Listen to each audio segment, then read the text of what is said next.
F2R visa आजकल धेरै चर्चामा छ। तर F2R मात्र हेरेर अगाडि बढ्नुभयो भने उल्टै नोक्सान हुन सक्छ।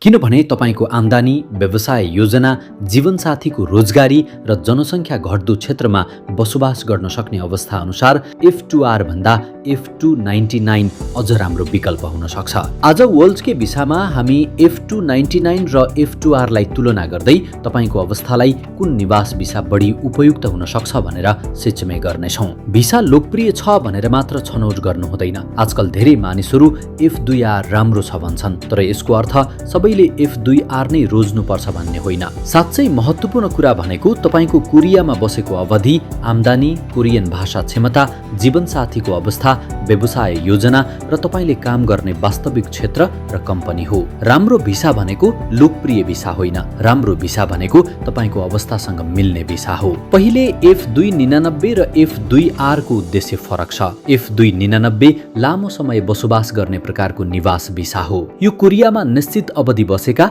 र आम्दानी, सम्पत्ति तथा कोरियन भाषा सम्बन्धी योग्यता पूरा गर्न सक्ने विदेशीहरूका लागि उपयुक्त हुन सक्छ। अर्कोतर्फ F2R क्षेत्रीय बसोबासका लागि बनाइएको भिसा हो। यो जनसङ्ख्या घट्दो क्षेत्रमा निरन्तर बस्न र काम गर्न चाहने विदेशीहरूका लागि उपयुक्त हुन सक्छ। छोटकरीमा भन्नुपर्दा F299 लामो समयको बसोबाससँग सम्बन्धित छ। F2R भने क्षेत्रीय बसोबाससँग सम्बन्धित छ। यदि तपाईले योग्यता मात्र हेर्नुभयो भने F2R सजिलो जस्तो देखिन सक्छ। F299 का लागि 5 वर्ष निरन्तर बसोबास, अघिल्लो वर्षको आम्दानी, सम्पत्ति र कोरियन भाषा क्षमता हेर्नुपर्छ। आम्दानी र सम्पत्ति सम्बन्धी योग्यता भएकाले F299 का लागि सावधानीपूर्वक तयारी आवश्यक हुन्छ।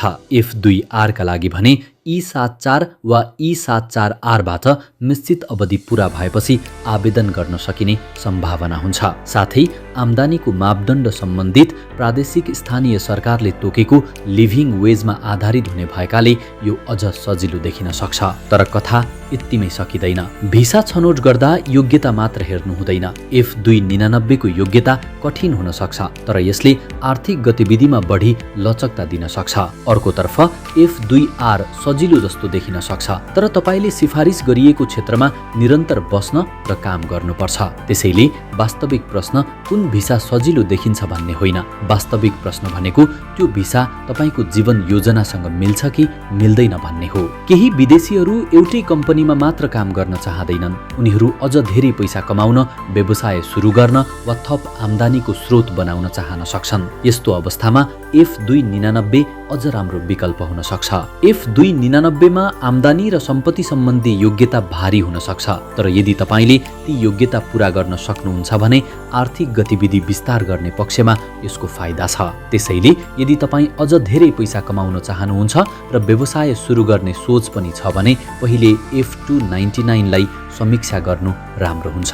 अर्कोतर्फ F2R जनसङ्ख्या घट्दो क्षेत्रमा बसोबास गर्न र त्यही स्थिर रूपमा काम गर्न चाहने विदेशीहरूका लागि उपयुक्त हुन सक्छ।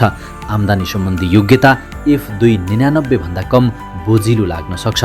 यदि तपाईँ त्यो क्षेत्रमा बस्ने र त्यही निरन्तर काम गर्ने योजना राख्नुहुन्छ भने F2R राम्रो विकल्प हुन सक्छ।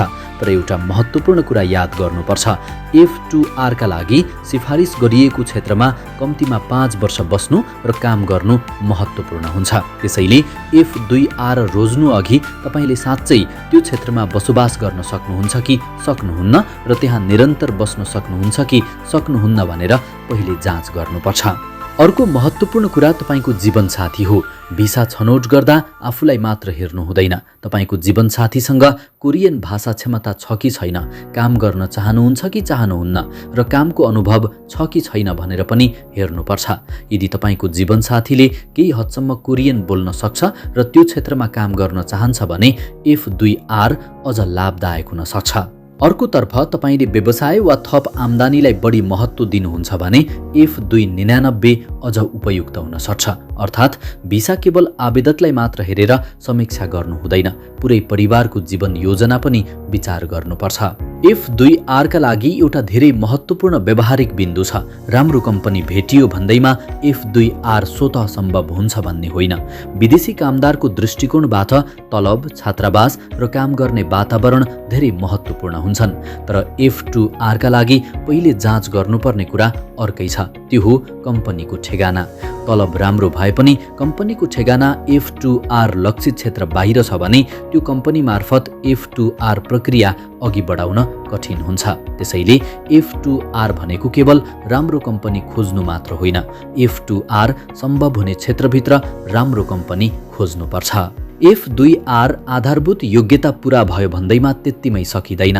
जनसङ्ख्या घट्दो क्षेत्रभित्र विदेशी कामदारलाई वास्तवमै रोजगार दिन सक्ने कम्पनी हुनुपर्छ। त्यो कम्पनीले लिभिङ वेज मापदण्ड पूरा गर्ने रोजगार सम्झौता गर्न सक्नुपर्छ र स्थानीय सरकारको सिफारिस पनि जोडिनुपर्छ। त्यो क्षेत्रमा तपाईँ वास्तवमै बस्न सक्नुहुन्छ कि सक्नुहुन्न भनेर पनि जाँच गर्नुपर्छ। अन्ततः F2R का लागि मुख्य प्रश्न यही हो, F2R आवेदन गर्न सकिने क्षेत्रभित्र मलाई वास्तवमै रोजगार दिन सक्ने कम्पनी छ कि छैन। प्रक्रिया सुरु गर्नु अघि यो बिन्दु अवश्य जाँच गर्नुपर्छ। सारांशमा मुख्य कुरा यस्तो छ, यदि तपाईँ आम्दानी र सम्पत्ति सम्बन्धी योग्यता पूरा गर्न सक्नुहुन्छ र व्यवसाय वा थप आम्दानीको बारेमा सोचिरहनु भएको छ भने F299 विचार गर्न सक्नुहुन्छ। अर्कोतर्फ आम्दानी योग्यता बोझिलो छ, तपाईँ जनसङ्ख्या घट्दो क्षेत्रमा बसोबास गर्न सक्नुहुन्छ र जीवनसाथीको रोजगारी पनि महत्त्वपूर्ण छ भने F2R विचार गर्न सक्नुहुन्छ।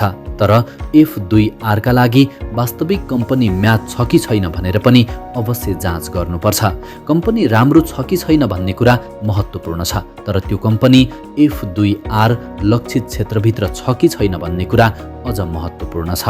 F2R आजकल धेरै चर्चामा रहेको भिसा हो, तर F2R सधैँ सबैका लागि सही उत्तर होइन। राम्रो भिसा भनेको लोकप्रिय भिसा होइन, राम्रो भिसा भनेको तपाईँको अवस्थासँग मिल्ने भिसा हो। तपाईँ व्यवसायको बारेमा सोच्दै हुनुहुन्छ कि तपाईँको जीवनसाथीले काम गर्न सक्छ कि र तपाईँ जनसङ्ख्या घट्दो क्षेत्रमा बसोबास गर्न सक्नुहुन्छ कि भन्ने कुरा अनुसार छनौट फरक पर्न सक्छ। यदि तपाईलाई F299 उपयुक्त हो कि F2R उपयुक्त हो भन्ने कुरामा दुविधा छ भने वर्ल्ड केले तपाईँको अवस्थासँग मिल्ने निवास भिसा रणनीति तयार गरिदिन्छ। वर्ल्ड के माचुम्योन निवास भिसा परामर्श F299, F2R, E74 र E74R हामी तपाईँको अवस्थासँग मिल्ने भिसा रणनीति खोज्न मद्दत गर्छौँ।